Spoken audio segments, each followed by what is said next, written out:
panas-panas gini enaknya yang seger-seger ya. Ada timun nih. Sebaiknya yang besar.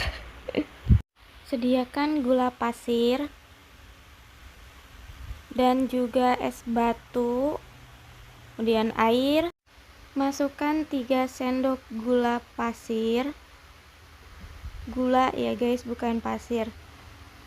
Tuangkan air putih ke dalam gelas yang berisikan gula tadi.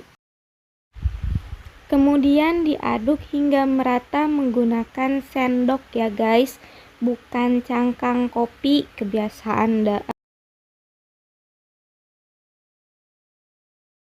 Potong timun menjadi 2 belah bagian seperti ini ya guys. Tuh, mereka berpisah. Kemudian kerok timunnya agar tidak masuk angin ya guys. Hehe, canda guys, kerok tipis seperti ini ya guys, menggunakan kerokan. Kalau nggak ada pakai sendok juga bisa guys. Kemudian diaduk rata menggunakan sendok guys. Biar seger kita tambahin es batu ya guys. Ingat es bukan batunya.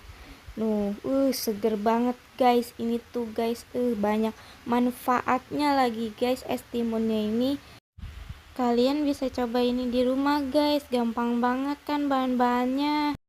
Aku mau coba nih guys. Cheers. Thanks for watching. Jangan lupa like, komen, dan subscribe. Sampai jumpa.